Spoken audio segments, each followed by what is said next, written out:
Hello, and welcome to Tea Time with the Jackson Center. I am Kristan McMahon, and I have the pleasure of serving as the president of the Robert H. Jackson Center in Jamestown, New York.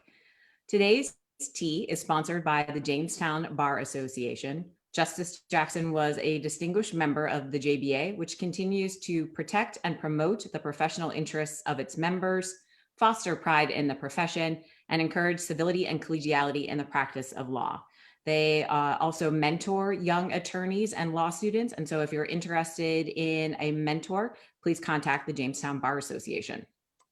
Today, I am joined by Marcia Johnson-Blanco and Ezra Rosenberg, the co-directors of the Voting Rights Project for the Lawyers Committee for Civil Rights Under Law. Marcia and Ezra, thank you so much for joining me for tea today. Thanks for inviting us. Ezra, why don't you start by describing the work that the Lawyers Committee and the Voting Rights Project do? Sure. Thanks, Kristen. The Lawyers Committee was actually founded at the behest of John Kennedy. When he was president in 1963, he invited approximately 240 members of the private bar to the East Room of the White House, sat them down and said, it was about time you all start to do pro bono civil rights law. And as a result of that, the Lawyers Committee for Civil Rights and Law was founded. Since then, it has worked in areas with a mission of racial justice in areas such as employment discrimination, economic justice, criminal justice, housing, and stop hate and voting rights. The Voting Rights Project is its largest project, and it's been very active since its inception. Great, thank you. Well, and our programming theme for this year is The Other Through Your Eyes. And our aim is to give our audience a sense of how the law can shape our experiences, and also how and why the law's impact on us may vary depending on our circumstances. And so we are just about 2 months before the 2020 election. And so this week, we're going to be talking about how the law has shaped who can vote in the United States, and thinking through who is impacted by our voting laws and what does that say about how we value votes in this country, whether that be by demographic or place in the country, rural versus urban. There's a lot of ways that we can slice this. When you and I were preparing for this conversation, I naturally jumped right into the Voting Rights Act of 1965, and you both rightfully said, whoa, take a step back. There's actually a foundational document that we should talk about first. So let's start there with the Constitution. Thanks, Kristen. And I'll start off. One of the interesting things is that there actually is only a very limited federal constitutional right to vote. The only place in the Constitution where it says that someone has a right to vote is in Article 1, Section 2, which says that the people have the right to elect members to the House of Representatives. And later on in the 17th Amendment, they added, the people also get to elect their senators. But other than that, there's no specific right to vote in the Constitution.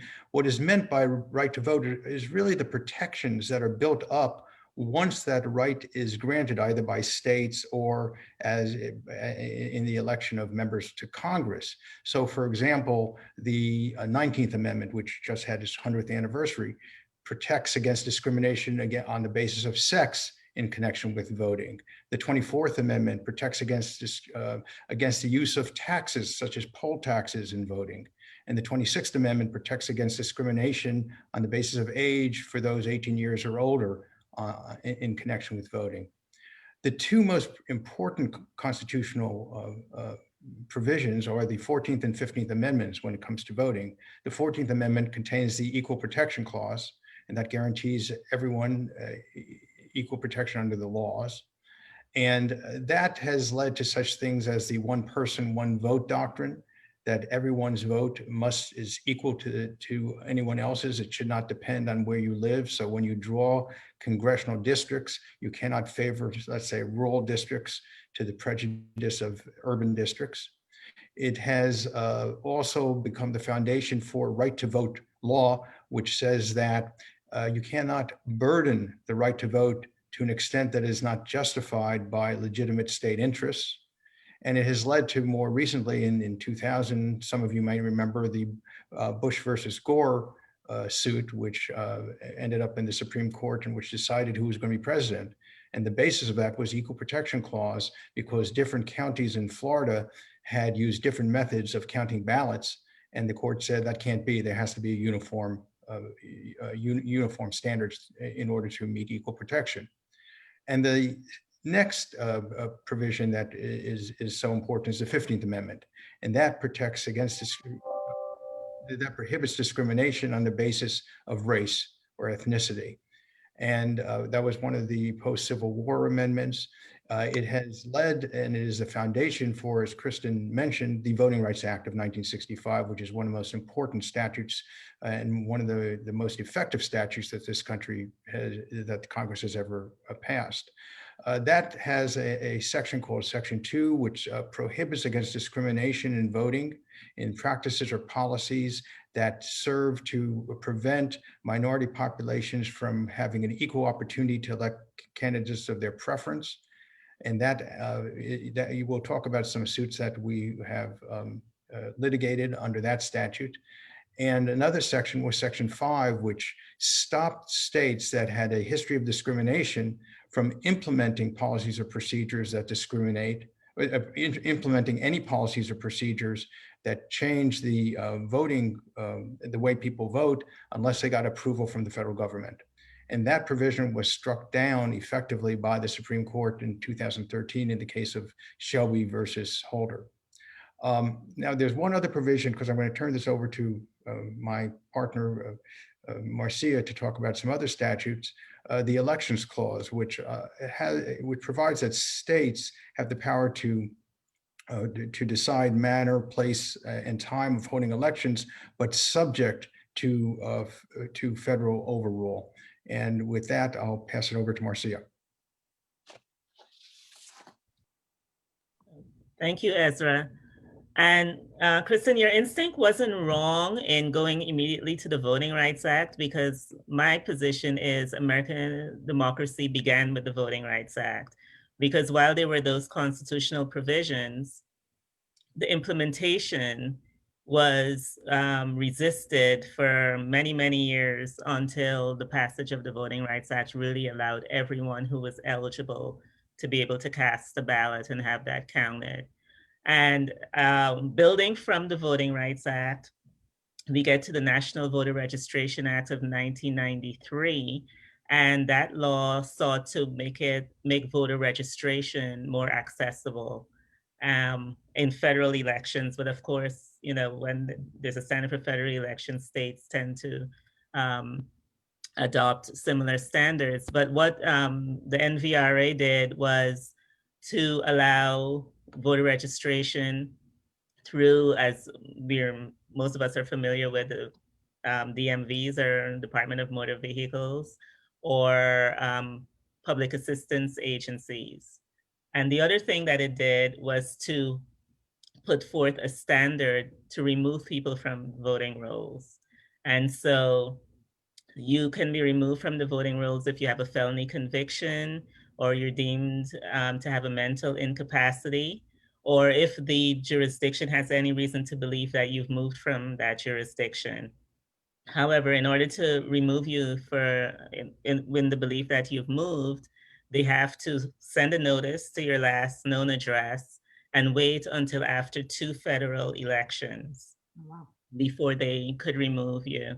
And there was a recent Supreme Court case, which we can get into, that has also allowed the state to begin the process of removing you if you fail to vote, and using that as a beginning of the process of removal, even though the National Voter Registration Act explicitly says you can't be removed from the voting rolls for having failed to vote.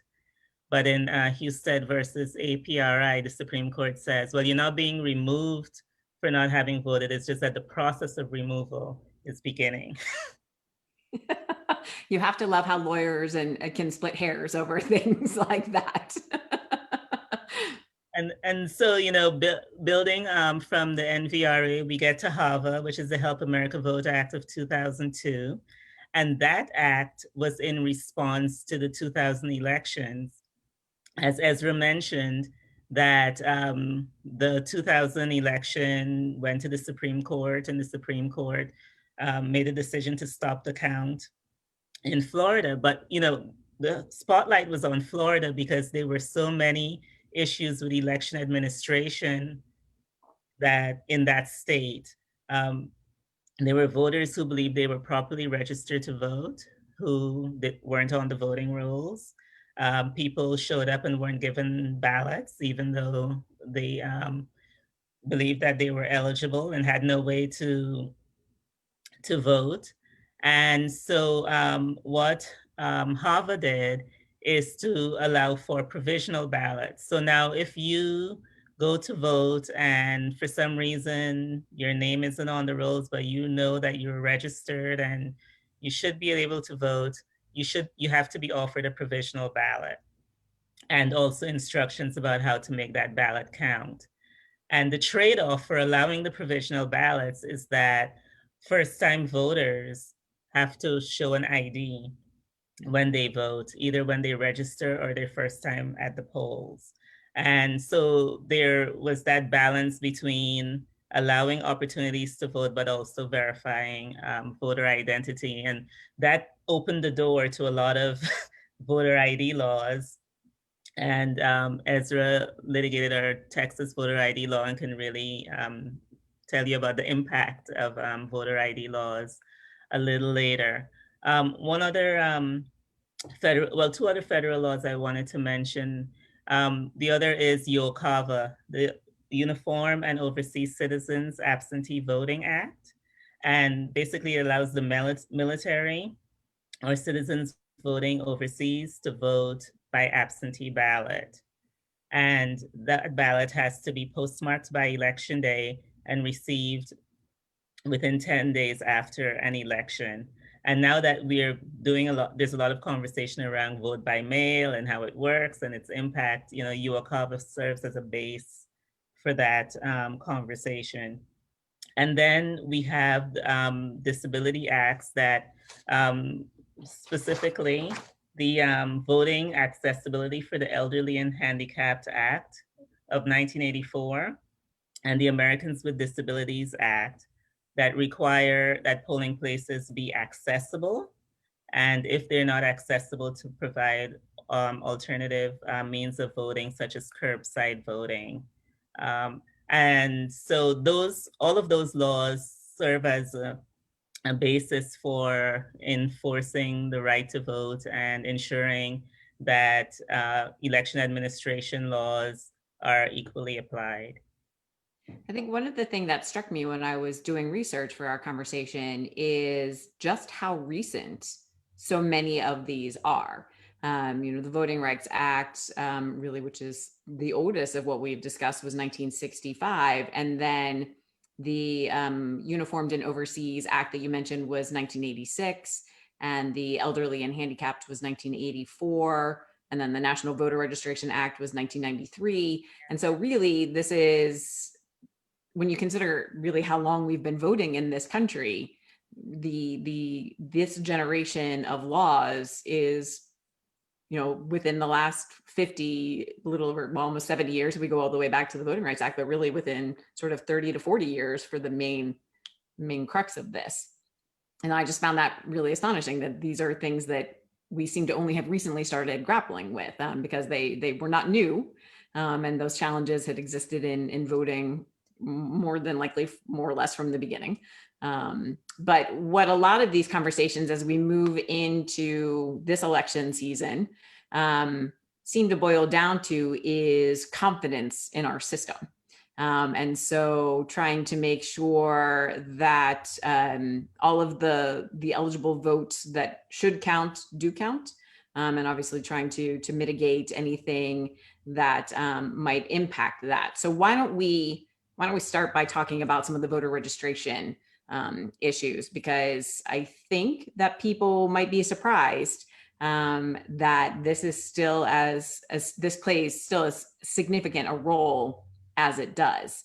And Marcia, you have experience on the National Commission on the Voting Rights Act in 2005 that was taking a look at whether or not the Voting Rights Act, the portions of it that needed to be reauthorized should be reauthorized, and what sort of the 20 years that had preceded that had looked like in terms of that act. So can you talk to us a little bit about that, please?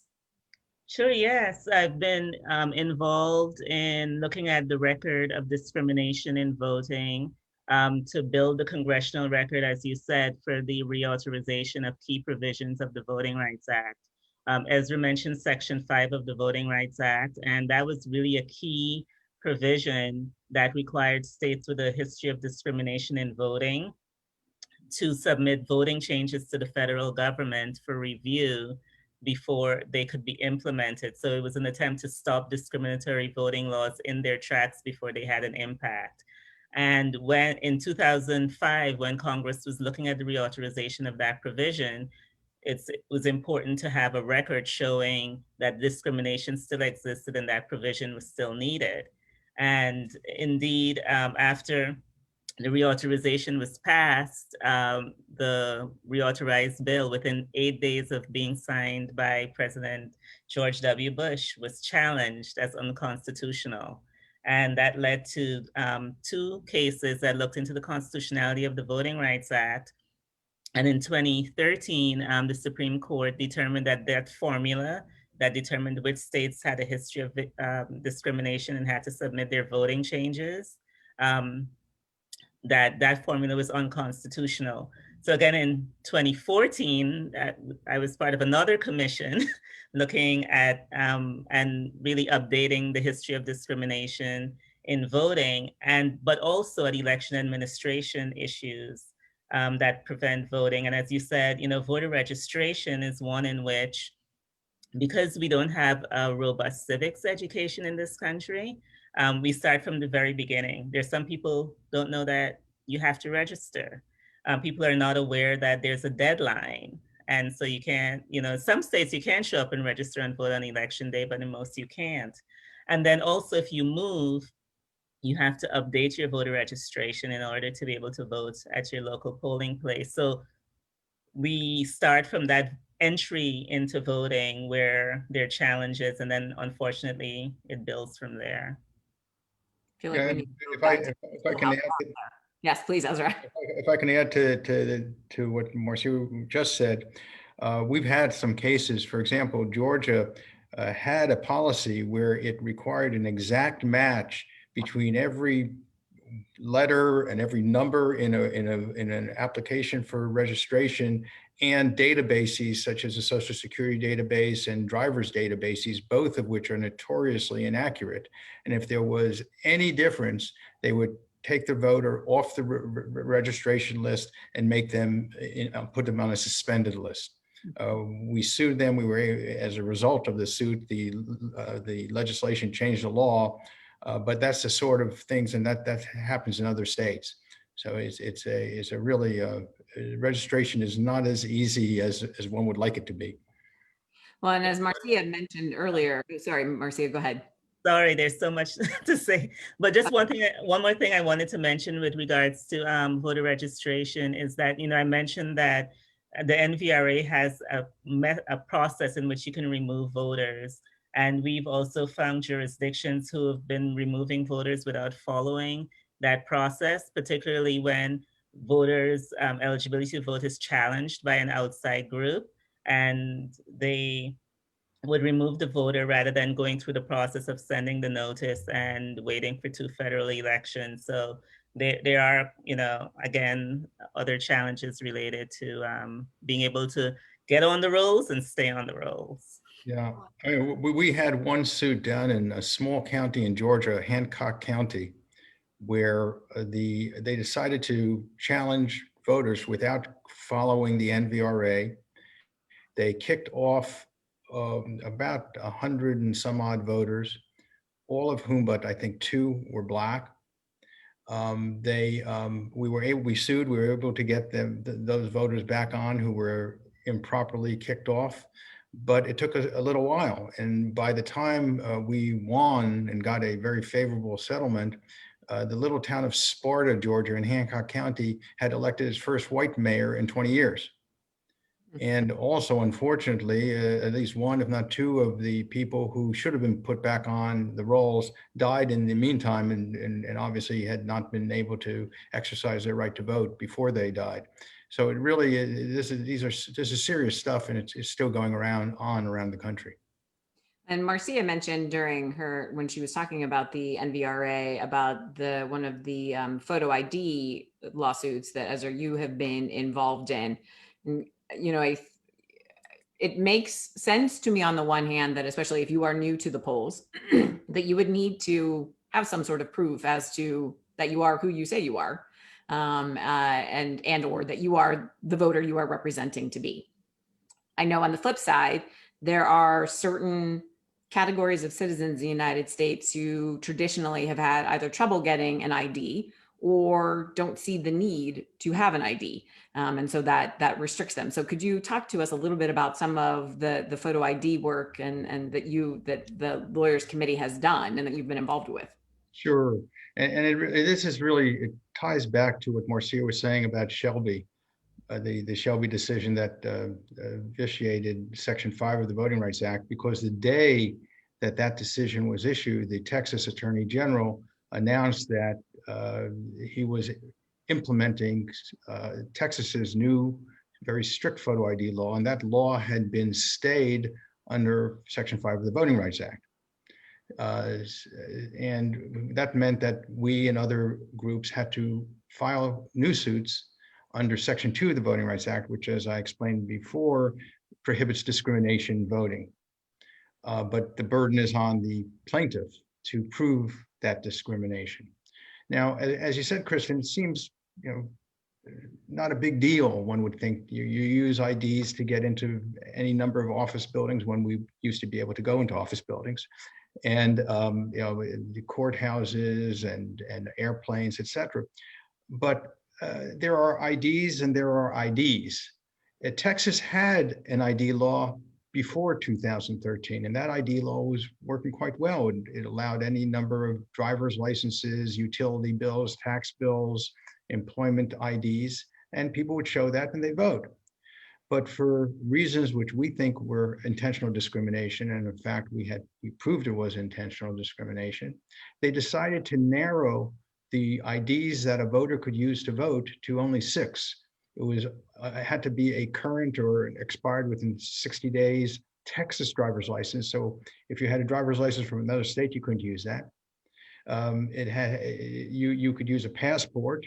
You could use a naturalization paper.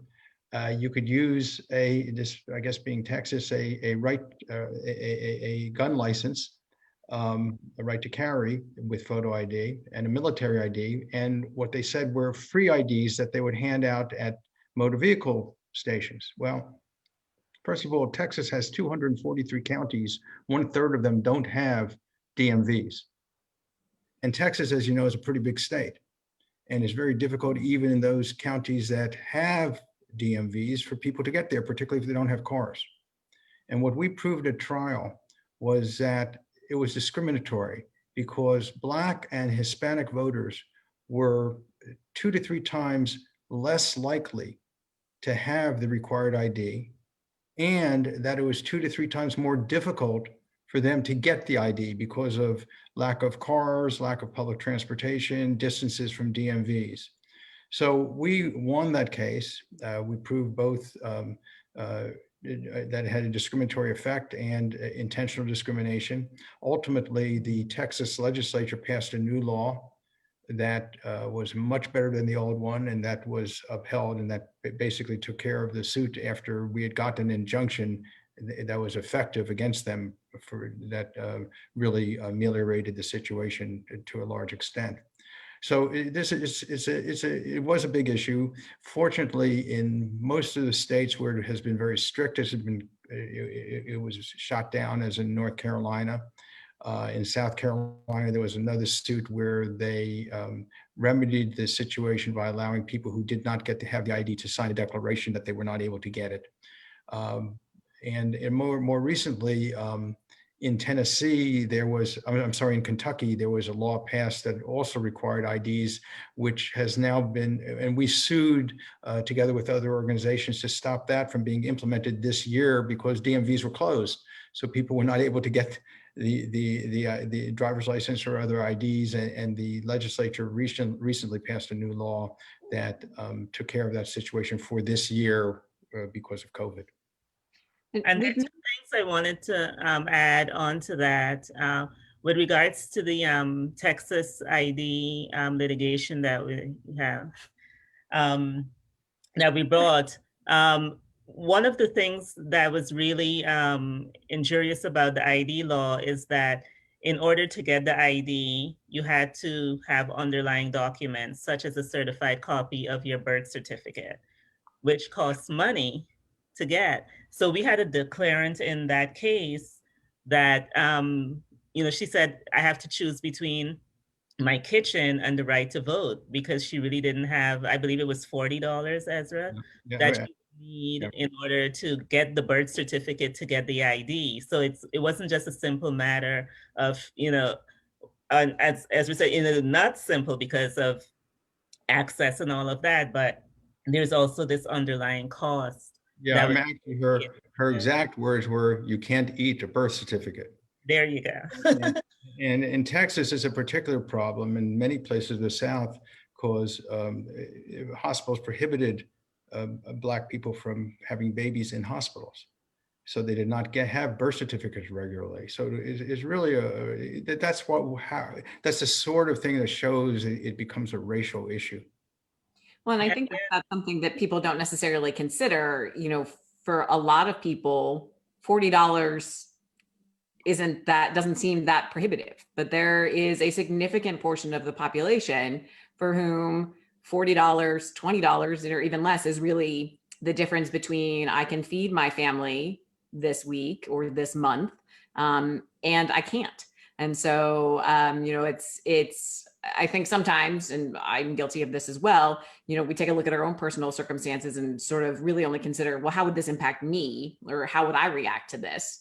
And not realizing that very different circumstances, very different situations might make that far more burdensome than it would appear to be from your own personal perspective. Empathy is everything. Mm-hmm. Yeah, and I would also add that the North Carolina case that Ezra referenced, the Fourth Circuit, was it the Fourth Circuit, Ezra? Yeah.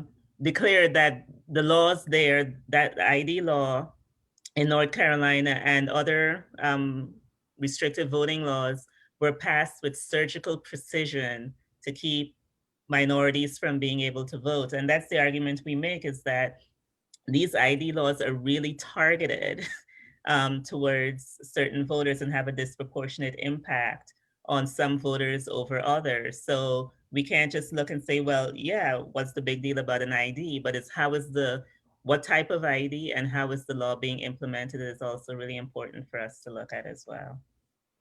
Well, we've mentioned Shelby County and Section 5 a few times, so I want to just drill down on this a little bit specifically as well, in case people don't really understand what that meant.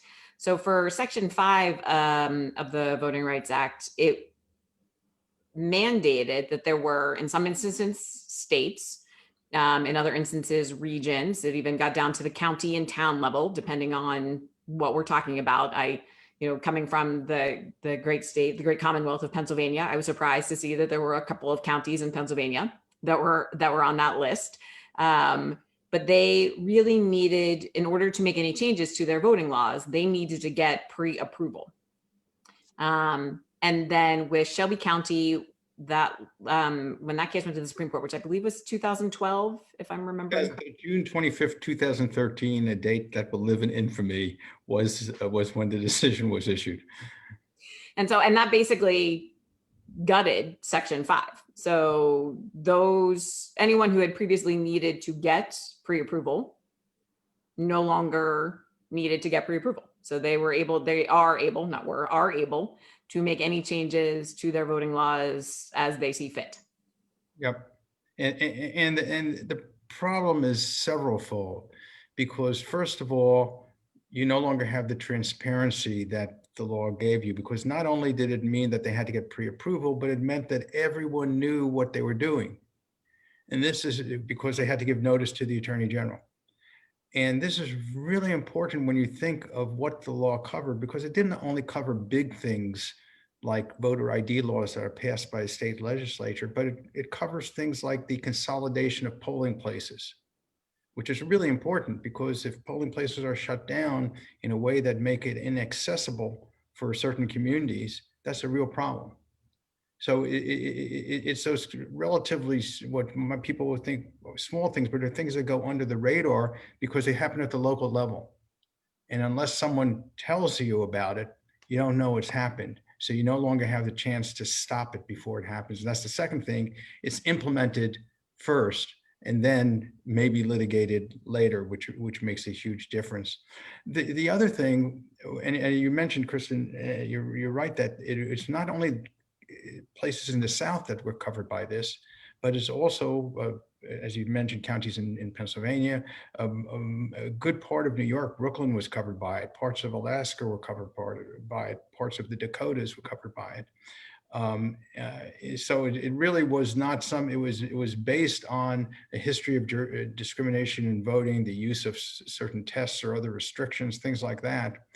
And as Marcia mentioned the work that she did on in the months leading up to the 2005 or 6, I forget which it was,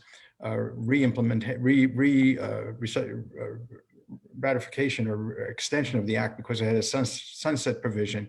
Initially, it was for 5 years and then 10 and so on. And last time it was extended in 2006, it was for 25 years. And that was on a 98-0 vote in the United States Senate. And despite that, the Supreme Court in Shelby said that Congress got it wrong, which is really, I think, an amazing decision, particularly when you think that courts typically, under those circumstances, would defer to the legislature. Well, and then I'm going to shift us topics a little bit here, just keeping an eye on the time. And I do want to talk about absentee and mail-in voting. So Ezra, you had touched on something, the consolidation of polling places that feeds into the conversation we're having about the pandemic now and how to make sure everybody who can vote, who should vote, can vote and can do so safely. The absentee and mail-in voting plays into this as well. Although I think that we should start with just a basic discussion of, is there any difference between absentee voting and mail-in voting? Want to take it, Marcia? No. I mean, essentially, in both instances, you cast a ballot from you fill out the ballot from your home, and you either mail it or drop it off to the election official's office. And what we saw as the pandemic began, as you said, people couldn't vote in person. We had primaries happening at this time, and we saw, and I remember it was the March 17th primary, and there were poll workers who didn't show up. Understandably, we rely on our senior citizen population primarily to be poll workers, and considering the risks, so the polls were unable to open. And then we saw jurisdictions shifting to vote by mail regime, and saw incredible turnout with the vote, because it provided you an opportunity to be able to cast your ballot and send it in and have that ballot counted without having to risk your health. Now, interestingly, there were people who didn't get the ballot on time. And that's the problem that sometimes occur. It isn't, mail-in versus absentee. It's ensuring that you can get the ballot on time and get it back to the election officials on time so that the ballot would count. Yeah, and it's really, this should not be an issue. Because voting by mail, whether you call it absentee or vote by mail, is not a new thing. There are 5 states that are totally vote by mail. and have been for 4 of them for some time. And some 33 states in total are no excuse vote by mail, no excuse absentee ballot, meaning anyone who wants to can vote by mail. And it's times like this where it's necessary to have that option. Sure, we'd love to. Lots of people want to vote in person. Lots of people fought to vote in person and died to vote in person. But there are times when it's difficult to vote in person, and there should not be barriers. So we've been involved in a number of cases around the country dealing with making sure that people who want to or need to vote by mail this year do so. The suits include issues relating to eligibility. We have sued to make those states that are not no excuse states to vote to broaden their eligibility. In Tennessee, we sued, and the court in a companion suit, not the one we brought to state court, did extend the eligibility. We've also sued to try to knock down notarization requirements because people cannot go and meet with a notary now if they do not want to risk contracting the virus. We have some suits pending. We just filed a suit in Mississippi on that just last week. We have suits dealing with giving people adequate notice and an opportunity to cure if their absentee ballot has been rejected on the basis of signature mismatch. So we have a suit pending in Ohio on that, one in Tennessee on that, and one in Mississippi on that. So there, and then there's finally a suit that we filed last week on drop boxes. That's a big issue. Should there be accessible drop boxes so that people can drop off their ballots, particularly this year where there's been highly publicized, where the United States Postal Service's delivery problems have been admitted by them and highly publicized. As a matter of fact, the Postal Service sent a letter to 46 states saying that there may be trouble delivering their absentee ballots on time. So it's huge issues. There are a few myths, or there are a few thoughts about this process that I don't want to characterize all of them as myths. There are a few thought processes about this that I also want us to discuss. So one is that it matters that for absentee ballots, in most instances, those are requested versus mail-in ballots. There are some states that just said, look, we're going to mail a ballot to everybody in the state. And then those every eligible voter in the state, let me characterize that properly. And then they can just mail them back from there. And there seems to be some concern that the fact that those ballots weren't requested might pose a challenge as to their legitimacy. I would say on the other side, there are those people who would normally have voted in person, and you're asking them to choose between their health and their right to vote if you don't allow them the opportunity to be able to cast an absentee ballot. And because most people normally don't vote by absentee ballot, there's not a lot of education, again, going back to my point about civics, about the process for voting by mail or voting by absentee ballot. And when you're in the middle of a pandemic and there are imminent elections happening, I would say the very least we can do is to provide voters with the opportunity to be able to get access to their absentee ballots and to avoid having to be in lines where we saw in Wisconsin during the primary, where they consolidated in Milwaukee, for example, they consolidated the polling places from 180 to 5. And we saw people out there in long lines, not able to social distance. We saw the same thing happen in Georgia, which did send applications to all their voters, but didn't get the ballots to them in time. And so that resulted in lines as well. So I would say the orientation should be giving eligible voters the opportunity to be able to cast a ballot, not putting unnecessary barriers to be able to vote, particularly when it's in response to a healthcare pandemic. Another thought that I've heard is that absentee ballots or mail-in ballots tend to favor one party, the Democratic Party, over the Republican Party.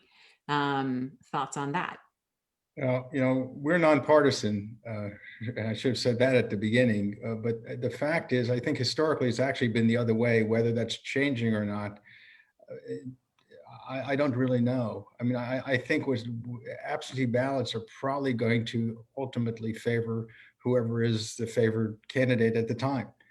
And it's always going to be a retrospective look. But if you look historically, I think you'd see that, for example, minority population voters have been probably less likely to use absentee ballots in the past.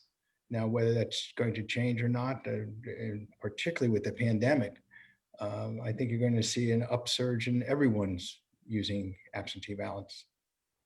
I think the third one I've heard is that elections that allow mail-in ballots or absentee ballots tend to have a higher percentage of participation overall.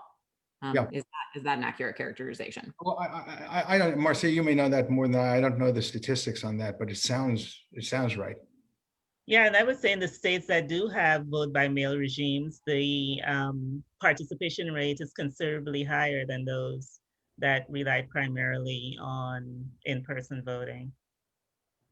All right, we are going. Oh, go ahead, Ezra. I thought, and maybe initially you talked about not wanting to perpetuate myths, or use the word myths. I'll use the word myth. Because there is, and we could have talked about this when we talked about the ID case also.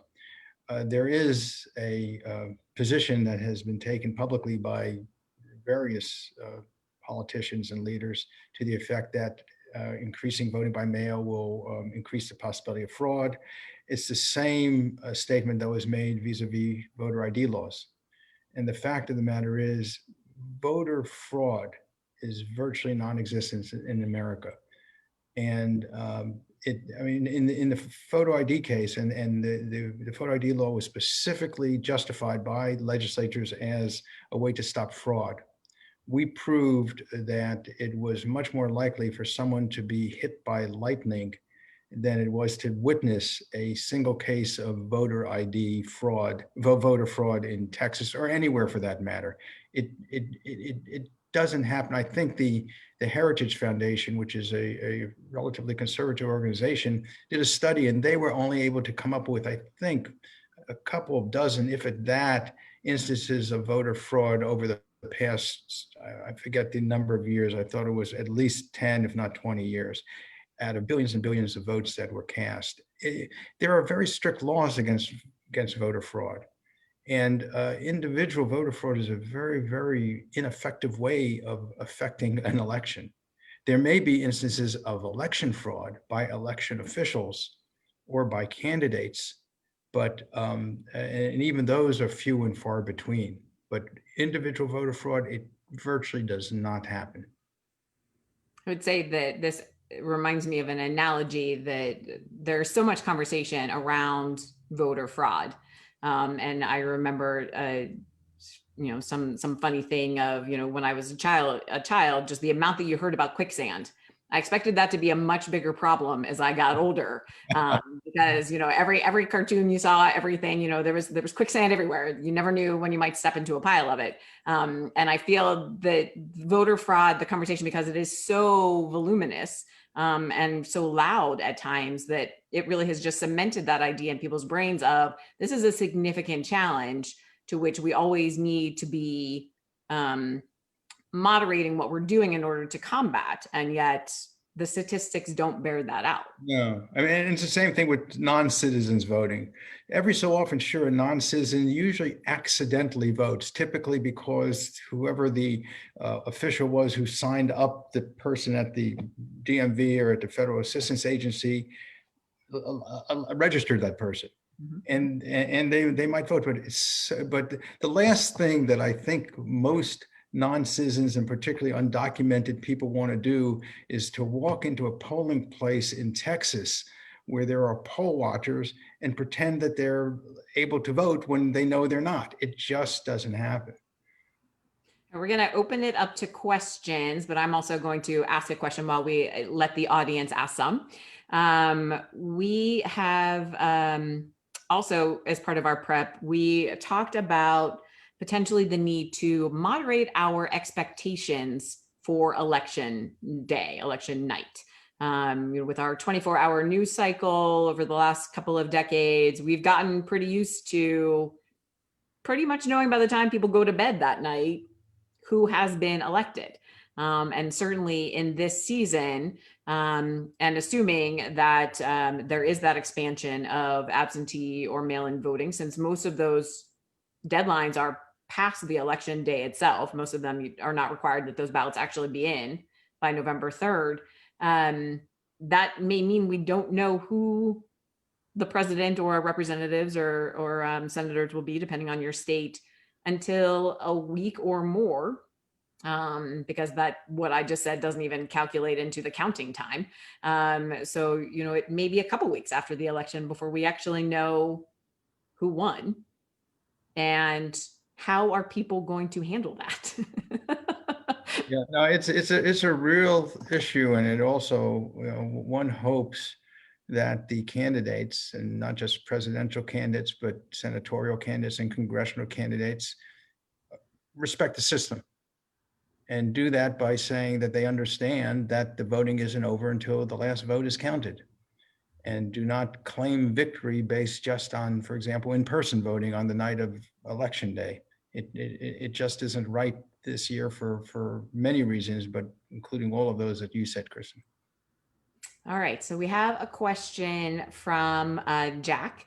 And Jack asks, I think going back a little bit to our voter fraud conversation, that there are instances of realizing that someone who is dead has cast a ballot. And so what are some of the protections in place to mitigate against that, or to help limit? And this may go into a little bit of a conversation of some of the voter rolls and purging and how that works. Yeah, I think there's this misunderstanding that you do check in when you go to vote. And even states that don't have IDs, they have you sign in order to be able to vote. So there are checks along the way. There are also pretty rigorous penalties for committing voter fraud. And so that's why it's just so incredibly rare, because there are stopgaps along the way to address anyone voting who shouldn't be voting. That's right. It's interesting that Jack raised those two examples. In the Texas photo ID case, we showed that in the 10 years leading up to the passage of the photo ID law, there were only two instances where someone was arrested for voting illegally. One was a person who voted for his father after his father died. So that's a good example. He was caught. And the second was this genius who voted once and then came back to the same polling place and voted for his brother who was incarcerated at the time. And he was caught also. The idea of dead people voting goes back to times when, there were rumors that in Chicago, the Daily Machine would have dead people vote. I don't know if it's true or not, but those were sort of rumors there, and in other places where there might have been machines that ran the government. But again, that is not voter ID. That's not voter fraud. That is a different kind of fraud that really has nothing to do with ID laws or with absentee ballot laws. It has to do with just corrupt officials. Well, and I think one of the challenges is those get a little conflated in people's minds because they are all around the election process. And so for the general person, perhaps, and I probably fall into that category as well, that I'm not sure I've necessarily made the distinction before between voter fraud and election fraud. And because it's all part of the same, it seems like it's all part of the same system. Right. We should talk a little bit about voter rolls and how those are maintained, because certainly some of the questions that we've been talking about with regard to this issue feed into that. And there's certainly a lot of very deep feelings about purging So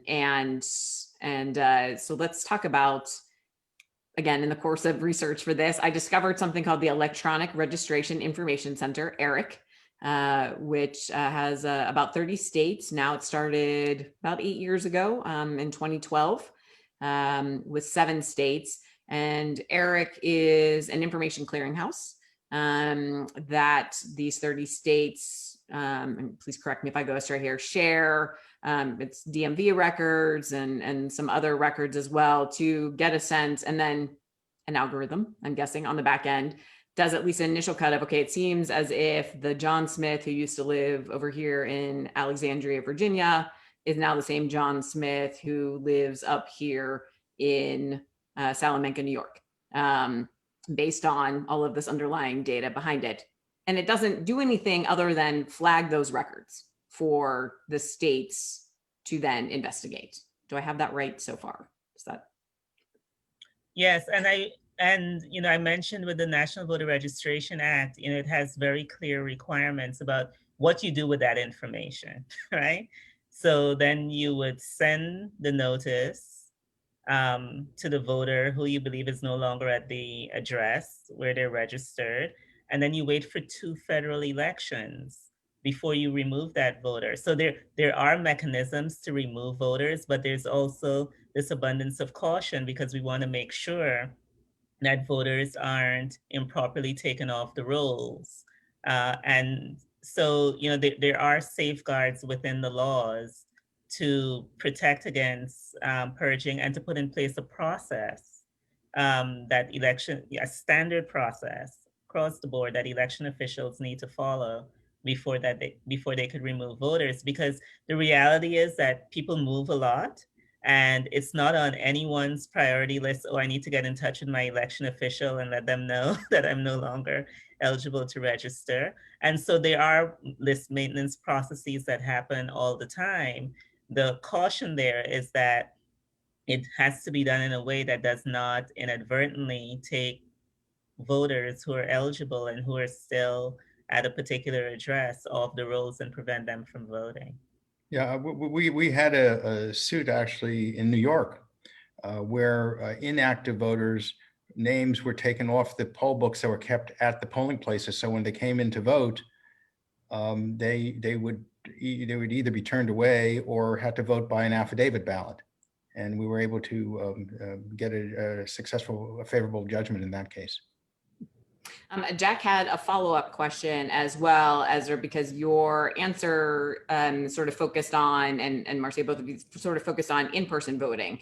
So there seems to be, again, just some concern of what are some of the safeguards that are in place as we move into this potentially new dynamic with increased absentee balloting or mail-in balloting, to ensure that something like that doesn't happen?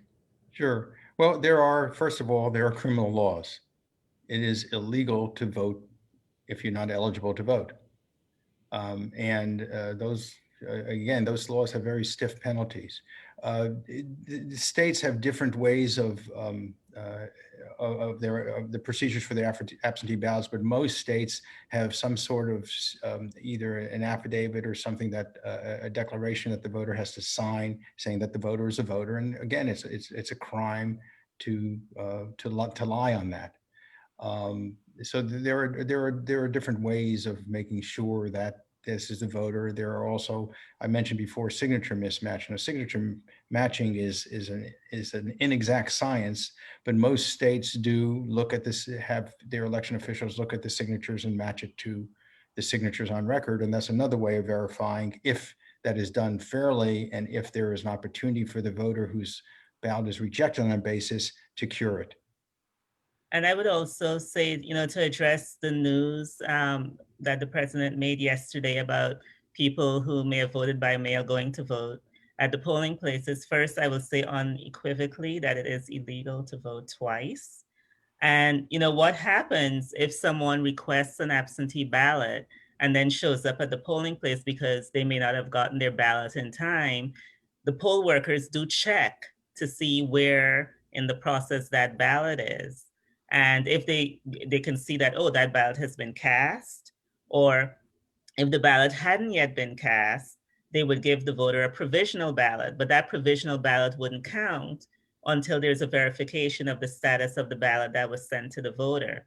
So there are safeguards within the system to ensure that absentee ballots are processed and counted fairly. That actually leads perfectly into a question that we received from Helena. And Marcia, I think I'm going to start with you on this one. What new efforts are being considered to address the need for a more user-friendly system for registration? So there are bills in the Congress to have automatic voter registration. And so that would work like selective service, for the gentleman in the audience. You're 18 and you find out you've been signed up for selective service.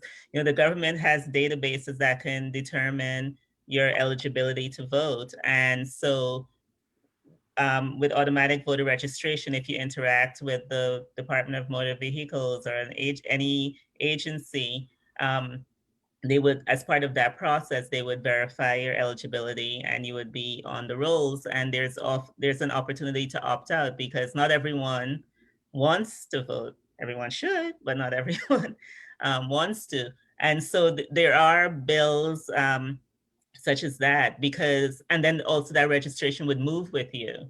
So when you put in your change of address at the Postal Service, then your registration would be updated because we have this problem where we don't inform people about how the process works. And there's a lot of onus on the voter to know this and to have to, engage multiple times with the system. But something like automatic voter registration would just ensure that voters can get on the rolls in a much more efficient and accessible way. All right, so we are approaching the end of our hour, and there are no more questions from our audience. I want to encourage our audience to go to lawyerscommittee.org and the Voting Rights Project to see all of the great work that you all are doing. And there's so much that we didn't have a chance to talk about. There's the areas where you all are involved with regard to voting rights is very extensive. And also in some areas at a very micro level and in others at a very macro level. So it really runs the entire gamut of anything that might impact somebody's ability to vote, which sounds like a daunting amount of work, but also probably one of the most critical things that we need to ensure. And Marcia, much like your skepticism, I have a hard time imagining somebody saying, no, I don't want the opportunity to vote, because that really is how we express the direction we want things to head. And so without taking part in that process, it's really like someone has abdicated all responsibility for anything that might happen after that date. And I find that truly astonishing. That when you consider the number of people who don't vote in each election and how, if they had voted in a particular way, that would have changed the outcome. It's truly astonishing. Indeed. I would say it would be remiss of me before we leave if I didn't mention the Election Protection Hotline. And so questions about registering, how to vote by mail, if you encounter a problem voting, we do have a resource. It's the 866-OUR-VOTE Voter Protection Hotline. Please call with any questions or if you're seeking any information. The hotline is answered live on weekdays and available to help in any way you may need. Thank you, Marcia. A couple of upcoming program announcements from the Jackson Center. In 2 weeks, we will be having a special feature at our regular tea time at 3 p.m. on Thursday. We will be speaking with Debbie Sensiper, who is a Pulitzer Prize winning investigative journalist with the Washington Post.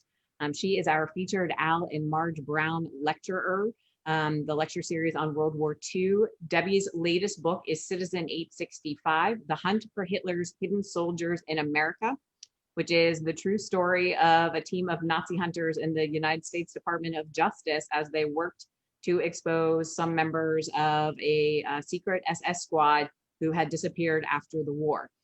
This program, like all of our programs, is free, but it does require registration because it is a webinar. So you can do that at roberthjackson.org.